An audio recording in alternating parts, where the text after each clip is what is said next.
Today, we're going to talk some more about creating characters on the page, how to make the character that you have observed and empathized with come to life, what tricks you can use to help your imagination, and what kind of craft you can use to help the reader appreciate the character.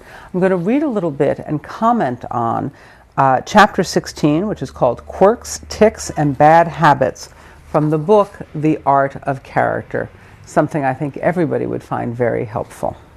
Much of what we've been discussing helps us understand a character's inner life, how you think about what the character worries about, what the character thinks about, what her values are, what she hopes for, what he fears. Remembering how important desire is in a character, what they want, what they are going for. All of us have goals and desires, and our characters do too. But now let's talk a little bit about how they speak to us. Whether it's a physical expression, checking one's hair, one's makeup, teeth in the rearview mirror, a nervous tic or a quirk. Does your character jiggle his foot when he's nervous? Does she twirl her hair around her finger when she's worried? Does she wag her hands during discussion? Does she, like me, use her reading glasses as a prop while having a conversation? Do they close their eyes when they're laughing or when they're daydreaming? Do they tuck a cigarette behind the ear? While it's important to have a strong sense of what kind of physical tics or oddities or quirks your character has, you don't want to overuse them. You don't want to make the character seem ridiculous and like nothing more than a collection of quirks. Even in secondary characters, these effects needn't be merely superficial. You want to have your people watching and your eavesdropping pay off. You want to begin to say to yourself, what irritates my character? What food or drink or activity can he or she not resist? Is it an addiction? Is it an obsession? Is it a disorder?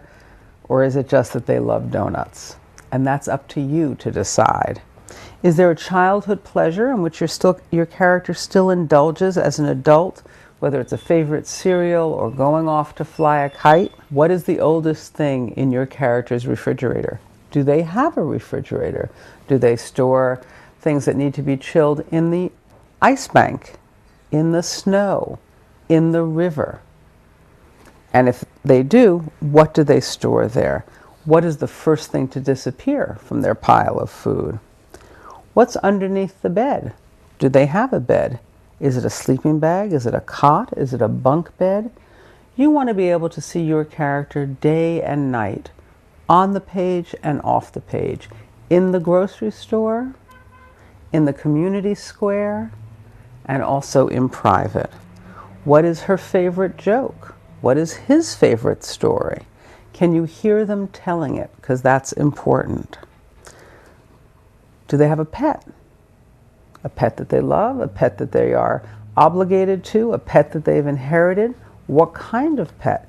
People who own a fluffy little kitten might be a little different than someone who owns an iguana or a cockatoo or a llama.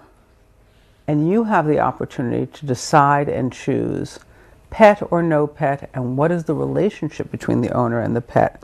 What's the worst thing your character has ever done? And it can't be a general thing, it has to be a particular thing. What curse word or odd phrase does he or she utter when they are frustrated or upset?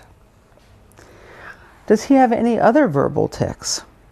One of the characters in Do They Know I'm Running, a Palestinian Iraqi with a serviceable command of English, announces his insecurity by beginning many of his sentences with the phrase, "Let me tell you something."